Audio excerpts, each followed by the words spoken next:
Byju's rise and fall. India's EdTech unicorn collapse. In the summer of 2021, Byju's was valued at $22 billion, making it India's most valuable startup and the world's most valuable education technology company.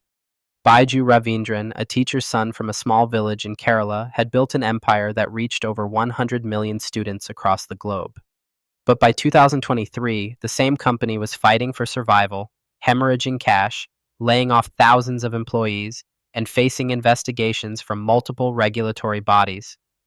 This is the story of how India's brightest edtech star burned out in spectacular fashion, transforming from a unicorn into a cautionary tale about unchecked growth, aggressive expansion, and the perils of venture capital excess.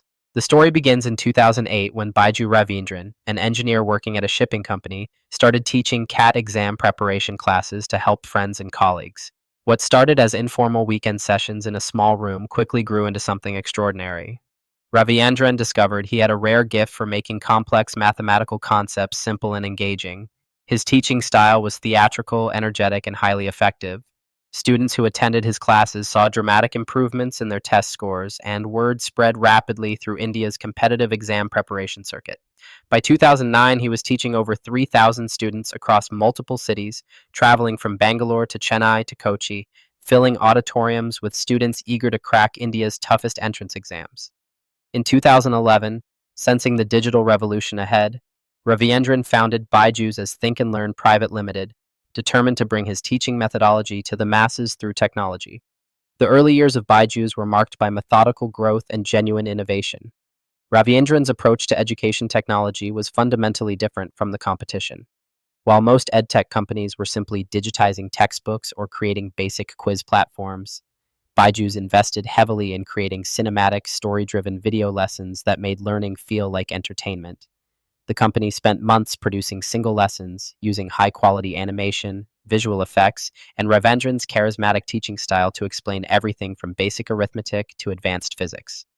By 2015, the Byju's app had been downloaded by over 4 million students, and the company raised its first major round of venture capital funding, securing $25 million from Sequoia Capital and Sofina. The funding validated Raveendran's vision that education could be transformed through technology, and it provided the resources needed to scale production and expand into new subjects and grade levels. The real transformation began in 2016 when Mark Zuckerberg visited India and personally endorsed the Byju's app, calling it a great example of how technology could improve education outcomes. This endorsement, combined with India's rapidly expanding smartphone penetration and affordable data plans, created the perfect storm for explosive growth. Byju's downloads skyrocketed, reaching 35 million by the end of 2017. The company's revenue model was brilliantly simple yet highly effective. Students could access basic content for free, but premium courses with detailed explanations, practice tests, and personalized learning paths required expensive annual subscriptions that cost anywhere from 10,000 to 100,000 rupees. Despite the high cost, parents across India were willing to pay, driven by the intense competitive pressure of the Indian education system and the promise that Byju's could give their children an edge in crucial exams like JEE and NEET that determined admission to top engineering and medical colleges. Venture capital firms took notice of Byju's incredible growth metrics and began pouring money into the company at increasingly astronomical valuations. In 2017, Tencent led a $75 million funding round. In 2018, Naspers invested $540 million at a $3.6 billion valuation. By 2019, Byju's had raised over $500 million and was valued at $8 billion, making it India's most valuable startup. The company's growth metrics were staggering. It was adding over 5 million new students every month, had achieved profitability in its core Indian market, and was generating over $200 million in annual revenue. Raveendran became the poster child of Indian entrepreneurship, appearing on magazine covers and speaking at major conferences about the future of education technology. The success seemed to validate everything Byju's was doing, and investors believed they had found the next great global technology platform. But success bred ambition, and ambition bred reckless expansion. Between 2020 and 2022, Byju's embarked on an acquisition spree that would ultimately prove to be its downfall. The company spent over $2.5 billion acquiring tutoring companies across the globe, often paying enormous premiums for businesses that had little strategic synergy with its core Indian operations. The most expensive acquisition was Akash Educational Services, a traditional coaching institute chain that Byju's bought for nearly $1 billion in 2021. Other major acquisitions included White Hat Jr., a coding platform for children purchased for $300 million, Great Learning for $600 million, and Epic, an American digital reading platform, for $500 million. Each acquisition was justified as part of Byju's master plan to become a global education platform serving students from kindergarten through professional development, but the reality was far messier. Integration challenges, cultural conflicts, and overlapping product offerings created chaos within the organization.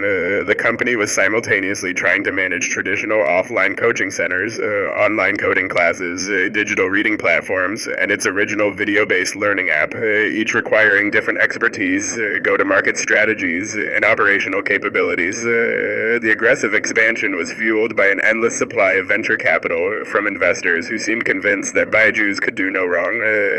The company raised over $1 billion in 2021 alone, including $800 million from UBS, Blackstone, and other marquee investors at a valuation of $16.5 billion. By early 2022, Byju's valuation had peaked at $22 billion, making it worth more than many established multinational corporations.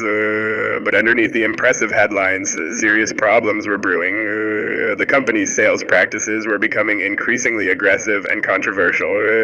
Sales representatives were using high-pressure tactics to convince parents to take out loans for expensive courses, often targeting families who could barely afford the fees. Reports emerged of sales teams misleading parents about course content, making unrealistic promises about grade improvements, and making it extremely difficult for customers to cancel subscriptions or get refunds. The company's customer satisfaction scores began declining, and social media was filled with complaints from frustrated parents and students who felt deceived by Byju's marketing promises. Financial discipline completely broke down as Byju's prioritized growth at any cost. Despite generating over $1 billion in revenue by 2022, the company was burning through cash at an unsustainable rate. Operating expenses ballooned to support the expanded workforce, which had grown to over 50,000 employees across dozens of countries. Marketing spending alone exceeded $300 million annually as Byju's plastered its advertisements across television, digital platforms, and cricket matches, including a reported $40 million sponsorship deal with the Indian cricket team. The company's cash burn reached over $1 billion annually, meaning it needed to raise fresh funding every year just to survive. More troubling were the accounting irregularities that began surfacing in financial audits. Byju's was accused of aggressive revenue recognition practices, booking full annual subscription fees upfront even when students could cancel within cooling off periods, and allegedly inflating user engagement metrics to impress investors and justify higher valuations. The beginning of the end came in 2022 when the global venture capital market began tightening due to rising interest rates and economic uncertainty. Suddenly, investors who had previously been eager to fund Byju's expansion became much more cautious and began demanding better unit economics, clearer paths to profitability, and improved corporate governance. Byju's found itself in the uncomfortable position of needing fresh funding to cover its massive cash burn while facing much more scrutiny from potential investors. The company's auditor, Deloitte, resigned in 2022, citing concerns about revenue recognition and financial reporting practices. This resignation sent alarm bells through the investor community and made raising fresh capital even more difficult. Several board members, including representatives from major investors, also resigned, citing disagreements with management over strategic direction and financial transparency. The company delayed filing its financial results for fiscal year 2022, further eroding confidence among stakeholders and raising questions about the true state of its finances. By 2023, the collapse was in full swing. Byju's valuation was slashed by investors from $22 billion to less than $3 billion, representing one of the largest valuation corrections in startup history. The company began massive layoffs, cutting over 10,000 jobs across its various subsidiaries and shutting down several international operations that had been launched with great fanfare just months earlier. Regulatory scrutiny intensified as India's Enforcement Directorate launched investigations into potential foreign exchange violations, and the Ministry of Corporate Affairs began examining the company's financial reporting practices. Several state governments banned Byju's from operating in their regions following consumer complaints about predatory sales practices. The company's lenders, who had provided over $1 billion in debt financing, began demanding immediate repayment and initiated legal proceedings to recover their investments. Byju Raveendran, who had once been celebrated as a visionary entrepreneur, found himself personally guaranteeing company debts and facing potential bankruptcy. The spectacular fall of Byju's offers crucial lessons about the dangers of prioritizing growth over sustainability, the risks of excessive leverage in venture-backed companies, and the importance of maintaining ethical business practices even during periods of rapid expansion. What started as a genuine innovation in education technology, with real potential to improve learning outcomes for millions of students, was ultimately destroyed by the pursuit of ever higher valuations and the pressure to justify unrealistic investor expectations. The company's collapse has had ripple effects throughout India's startup ecosystem, making investors more cautious about EdTech investments and forcing other companies to focus more heavily on unit economics and sustainable growth rather than pure user acquisition. For Byju Raveendran, the teacher who dreamed of revolutionizing education, the collapse represents not just a business failure, but a personal tragedy, as the mission that originally motivated him, helping students learn better, was lost in the pursuit of building an empire that ultimately proved unsustainable.